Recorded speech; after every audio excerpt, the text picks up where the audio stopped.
Olá, queridos irmãos, queridas irmãs. Mais um dia, mais um trabalho a ser realizado nos nossos estudos do projeto Estudando Kardec, aonde estamos fazendo a leitura e o estudo do livro Falando com os Espíritos de Américo Sucena. Estamos na nossa sexta parte e hoje nós vamos falar sobre as propostas, a necessidade central.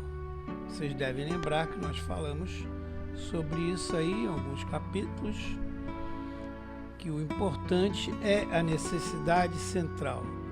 Quando a gente chega lá, a gente já deu um passo muito bom, né, no caminho de poder ajudar aos nossos irmãos.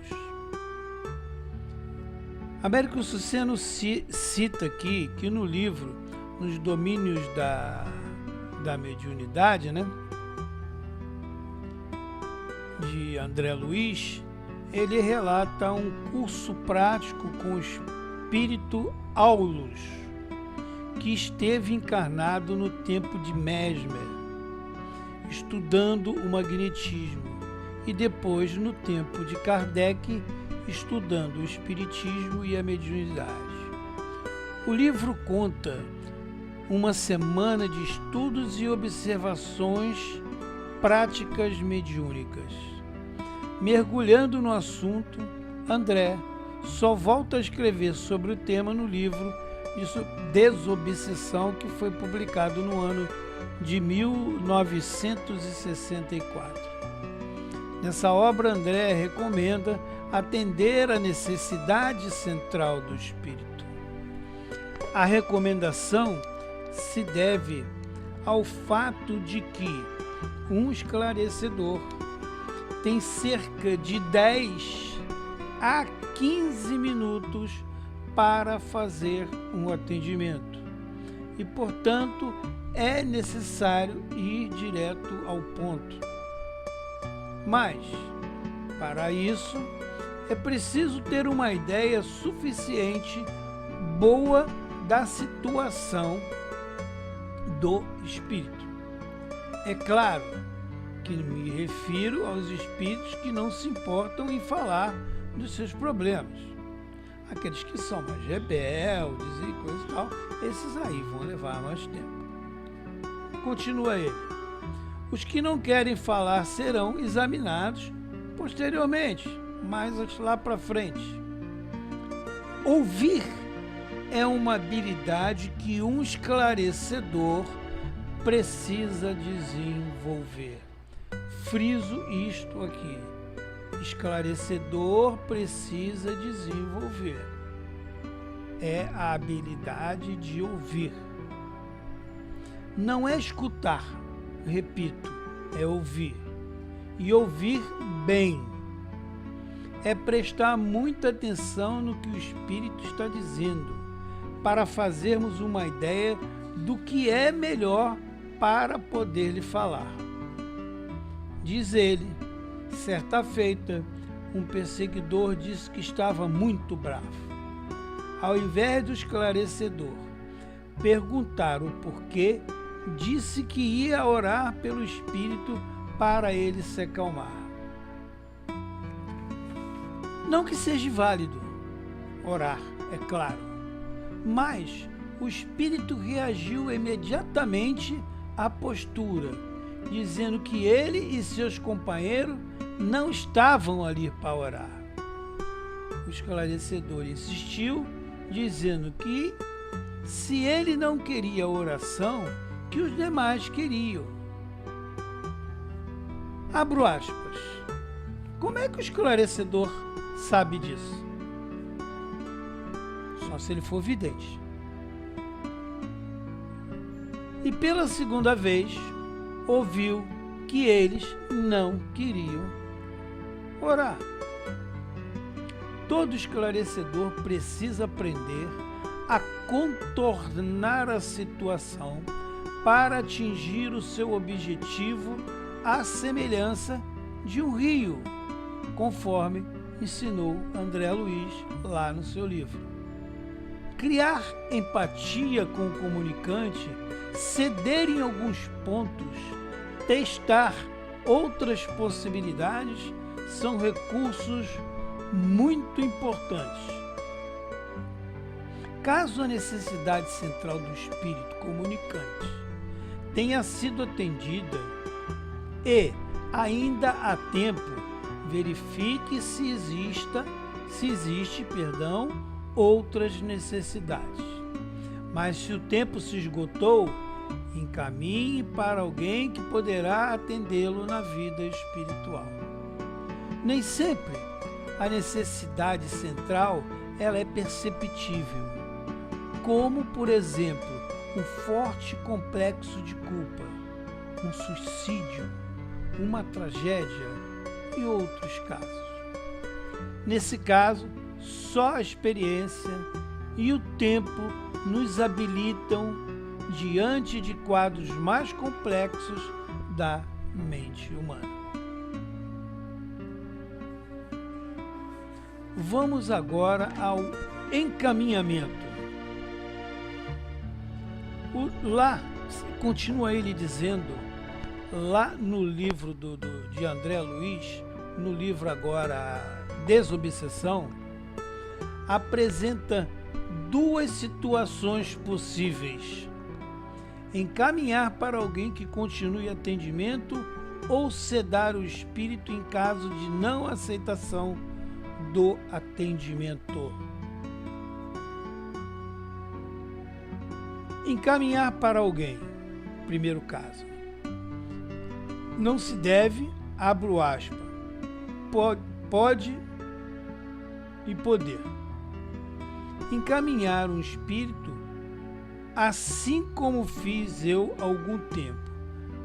Agora você vá e siga este caminho que se abre à sua frente. O Espiritismo diz: moço, tô vendo caminho nenhum não. Olha a saia justa aí. Devemos sempre encaminhar para alguém, pois não temos a ilusão de que o esclarecedor pode fazer tudo. Processo que leva anos, dezenas e centenas de anos. Não é possível que um espírito saia sem continuidade de tratamento de uma situação dessas. Se não for para dar continuidade no tratamento, será para melhorar o entendimento. Eu vou aqui dar o meu palpite. Eu já vi em muitos lugares, não sei se todos são assim, mas nos lugares aonde eu passei, inclusive numa casa que eu trabalhei, o atendimento era só feito ali naquele momento, naquele dia, naquela hora, e bye bye Sebastião, e foi. Como se tudo tivesse sido resolvido e esclarecido em alguns minutos. Eu não concordo, eu pessoalmente não concordo com esse tipo de trabalho. Eu acho que tem que ser um trabalho bem administrado, tem que ter um responsável espiritual, tem que ter um responsável material, alguém que faça as anotações. Quem é o médium falou com quem, o espírito já deu nome, não deu, como é que o espírito está, vamos chamá-lo de novo no próximo encontro e assim por diante, até resolver o problema dele. Muito fácil é atender e falar: olha, vai que a vida que segue. Não é bem por aí. Essa é a minha opinião particular. Isso aqui não é o Sucena que escreveu, não. Sou eu que estou dizendo isso. Uma tarefa, agora sim, segue, continua ele. Uma tarefa de tratamento espiritual aqui na Terra é mais importante pela contribuição fluídica densa dos encarnados do que pelo ato de esclarecer.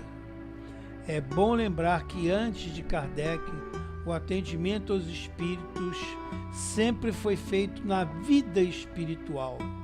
E muitos atendimentos continuam sendo feitos lá. Apenas lembrando Jesus: deixai os mortos que enterrem seus mortos. Na obra de André, há vários relatos a esse respeito. Mas os espíritos quiseram que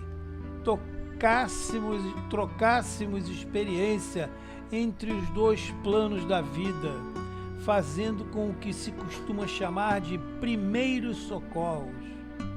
É isso porque não temos a totalidade do esclarecimento a respeito do caso. Repito, é isso porque não temos a totalidade do esclarecimento a respeito do caso. Agora fala minha, abro aspas aqui para a minha fala, porque muitos médios, ainda com um defeito chamado orgulho e vaidade, acham que, porque o espírito ouviu, o atendeu ali naquele momento, foi agradável com ele tudo, ele acha que ele é o bam e que ele resolveu o problema, que ele está por dentro de tudo. Mas não é muito bem por aí não, porque ainda não sabemos ainda de muitas coisas. Somos jovens aprendendo ainda muita coisa sobre essa parte mediúnica, né? E quem não sabe, continua ele, e quem não sabe toda a história do espírito não pode ajudar com eficiência, conforme nos lembra Aniceto lá no livro. Ele cita aqui os mensageiros. Ok? Então, como encaminhar para alguém, a gente vai encerrar por aqui hoje esta parte e voltaremos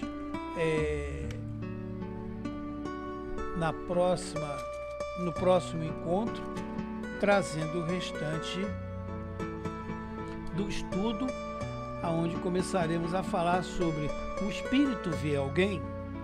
É aí que estaremos entrando no nosso próximo encontro, ou seja, no nosso 7º encontro, né? Ok, meus irmãos? Meus queridos irmãos, fiquem com Deus, Deus no seu coração. Estudem, leiam, aqueles que puderem, comprem o livro, acompanhem o estudo junto com o livro. Se tiverem dúvidas, não deixem de escrever lá para o nosso e-mail estudandocardec@gmail.com. E não se esqueçam, espiritismo sem estudo é espiritismo sem qualidade. Até o próximo encontro. Bye, bye.